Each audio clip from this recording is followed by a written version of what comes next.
अरविंद केजरीवाल चले तो थे जीत का चौका लगाने, लेकिन खुद की कारगुजारियों की वजह से आम आदमी पार्टी को ताबड़तोड़ 4 झटके लग गए। अरविंद केजरीवाल ने चुनाव प्रचार में कहा था कि ये मत समझो कि कोई दूसरा मैदान में है, बल्कि ये समझो कि केजरीवाल ही सभी 70 सीटों से चुनाव लड़ रहा है। इस दौरान केजरीवाल ने अहंकार से भरे कई गर्मागर्म बयान दे डाले। नतीजा ये हुआ कि पिछली बार जितने वोटों से वो खुद चुनाव जीते थे, इस बार कुल उतने वोट भी उन्हें नसीब नहीं हुए। हार करारी है, इसलिए इसकी खींच भी तगड़ी होगी।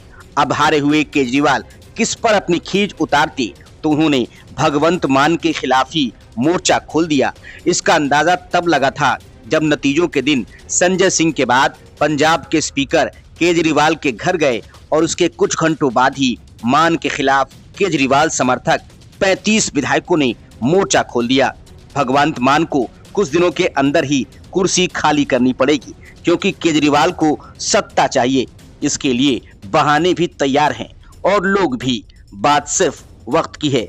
अगर नहीं बनी तो पंजाब की सरकार गिरेगी और मध्यावधि चुनाव होगा। 2 महीने के अंदर दिल्ली के एमसीडी से केजरीवाल का सियासी वर्चस्व खत्म हो सकता है। इस तरह एक के बाद एक सियासी चोट खाने के लिए आम आदमी पार्टी को तैयार रहना होगा।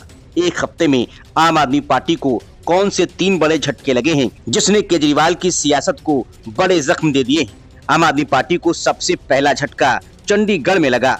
30 जनवरी को चंडीगढ़ की मेयर सीट पर चुनाव हुए थे। आम आदमी पार्टी और कांग्रेस गठबंधन के पास मेयर सीट जीतने के लिए पर्याप्त नंबर थे, लेकिन उसके बाद भी आम आदमी पार्टी जीत नहीं सकी और बीजेपी का मेयर चुन लिया गया। दिल्ली की सियासत में 2015 और 2020 में क्लीन स्वीप करने वाली आम आदमी पार्टी को 2025 के चुनाव में करारी मात खानी पड़ी है। 2015 में आम आदमी पार्टी ने 67 सीटें जीती थी और 2020 में 63 सीटें जीतने में सफल रही थी, लेकिन 2025 में सिर्फ 22 सीटों पर ही सिमट गई।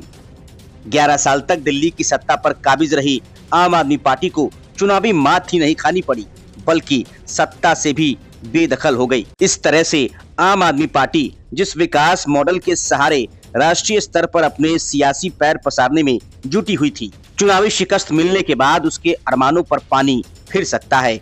नई दिल्ली विधानसभा क्षेत्र में अरविंद केजरीवाल को बीजेपी के प्रत्याशी प्रवेश वर्मा ने करारी मात दी। केजरीवाल की हार आम आदमी पार्टी के लिए बड़ा झटका है, जिसके चलते ही पार्टी के जीते कई विधायकों ने जीत का जश्न तक नहीं मनाया। केजरीवाल ही नहीं, बल्कि उनके कई मजबूत सिपहसालार विधानसभा नहीं पहुंच सके, जिसमें मनीष सिसोदिया से लेकर सौरभ भारद्वाज, सोमनाथ भारती, दुर्गेश पाठक, आदिल खान, सत्येंद्र जैन और दिनेश मोहनिया जैसे नेताओं को मात खानी पड़ी है। इस तरह आम आदमी पार्टी की टॉप लीडरशिप विधानसभा नहीं पहुंच सकी है।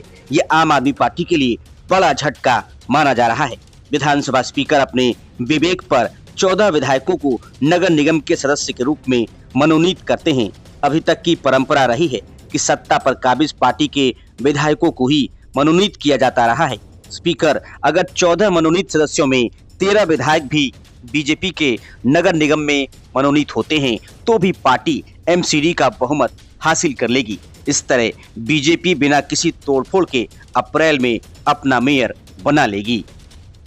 Bureau report, news of India.